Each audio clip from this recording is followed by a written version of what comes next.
I still remember the day when the money went missing. It was a hot afternoon in our village, and the news spread like wildfire. Everyone was whispering about it, and the village chief, Baba, was furious. We all wondered who could have taken it, but the real thief was someone we all trusted. The entire village of Bakanda was in an uproar. The word spread quickly. Baba money has gone missing. It wasn't just a few coins, it was a small fortune he had saved over many years. Everyone wondered who could have done such a thing. The village elders, led by Baba himself, called for a gathering. The village square was filled with curious faces. All tried to figure out what had happened. Baba spoke with a stern voice. Someone here has taken what doesn't belong to him, and we will find out who. Lamin, a man known for his smooth talk and cunning ways, arrived at the gathering late. He was dressed in his finest clothes, trying to appear innocent, but those who knew him best couldn't help but feel uneasy around him. Later that day, Lamin approached Awa, a hardworking young woman who was always looking for ways to improve her life. Awa, he said, life here in Bakanda is hard. Money is scarce, but I knew a way we can both become wealthy. Awa was intrigued. She had heard stories about his trickery. The promise of wealth was tempting. What do you have in mind, Lamin? She asked. Try to gauge his intentions. Lamin told Awa about a rich merchant in the neighboring village of Taba who was looking for workers. The merchant will pay us well, Lamin assured her. And when we have enough money, we can return to Bakanda and live comfortably. After much thought, Awa agreed to join Lamin. She dreamed of a better life where she wouldn't have to struggle every day. Together, they set off for the merchant's house, leaving the village of Bakanda behind. The journey to Taba was long and tiring. As they walked, Lamin filled Awa's head with stories of wealth and luxury. He painted a picture of an easy life where they would never have to worry about money again. When they arrived at the merchant's house, they were welcomed warmly. The merchant was an old man with a kind face, and his house was filled with goods and treasures. Lamin couldn't hide his excitement. Awa and Lamin were given small rooms to stay in. The merchant immediately put them to work. Awa worked hard, determined to earn her keep, while Lamin spent his days observing the house, looking for an opportunity to strike. One night, after everyone had gone to bed, Lamin quietly explored the merchant's house. In a hidden corner, he found the merchant's stash of money, a large sum that could change his life forever. Lamin's eyes gleamed with greed. Lamin knew he couldn't take all the money at once without raising suspicion. So he devised a plan. He would take a portion of the money and hide it in Awa's room while she slept. The rest he would keep for himself. And when the merchant discovered the theft, Awa would take the blame. Later that night, Lamen carefully stole a handful of coins from the stash. He quietly entered Awa's room and slipped the money into her clothes. He made sure everything looked untouched, then returned to his own room. Satisfied with his plan, the next morning the merchant discovered the missing money. Who could have done this? He exclaimed. His voice trembled with anger.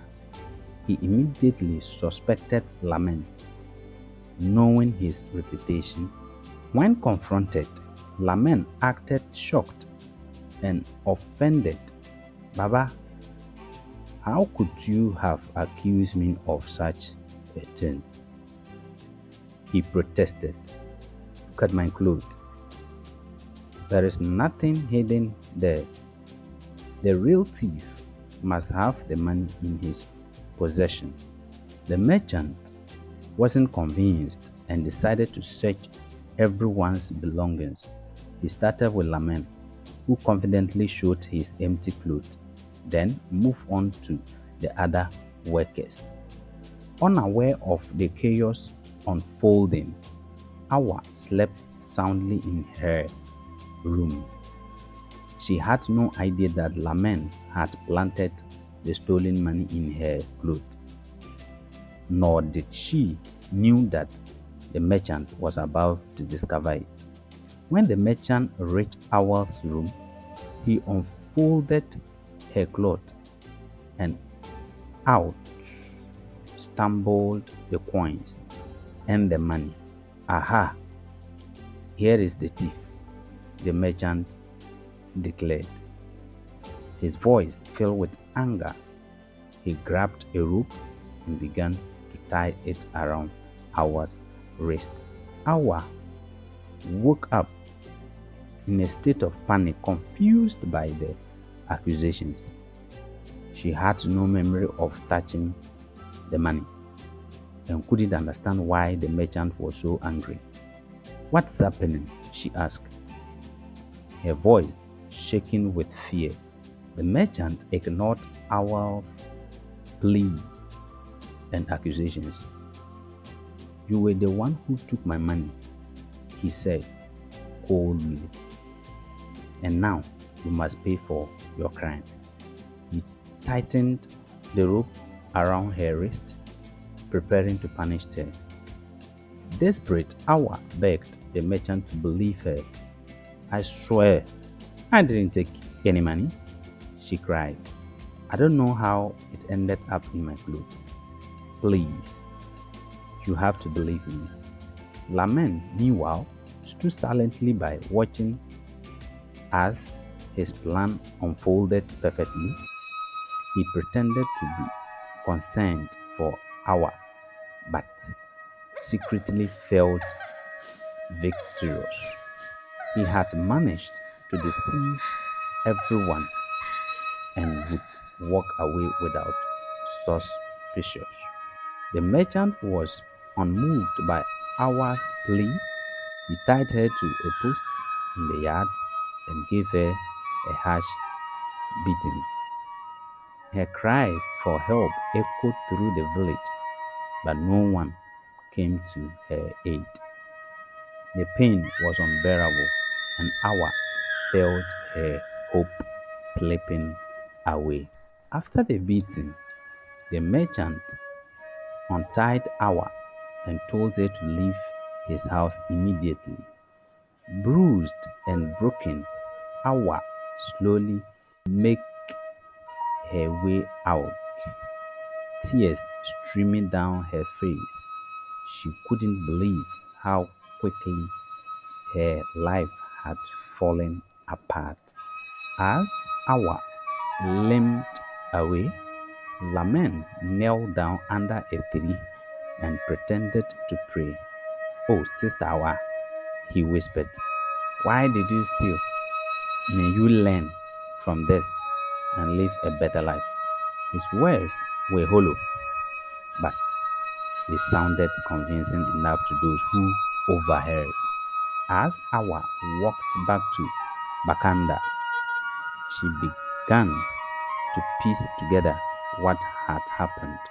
It dawned on her that Laman had set her up, using her trust to cover his own theft.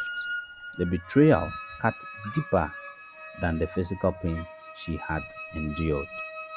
When Awa arrived back in Bakanda, she was a changed woman. The once hopeful and then trusting girl was now wary and then courteous. She shared her story with the elders, who were shocked by Laman's deceit but also impressed by Awal's resilience. The village of Bakanda learned a valuable lesson from Awal's experience. They realized that not everyone who speaks sweetly can be trusted, and they became more careful about who they allow into their lives. Laman's betrayal served as a warning to all.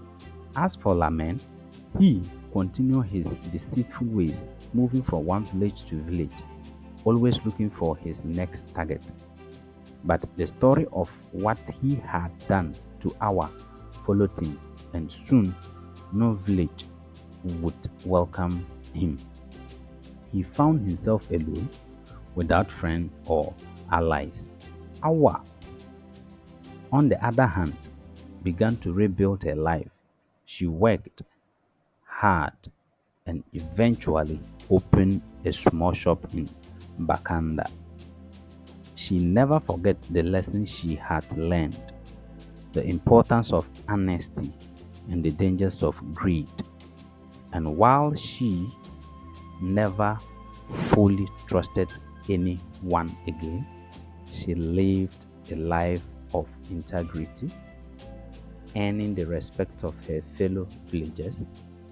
The tale of the greedy Laman and the wise Awa became a story that was passed down through generations, a reminder of the power of truth and the unchecked ambition. Feel free to share with us your best African folktale story, and please subscribe to the channel for such captivating African folktale stories. Until next time, have a nice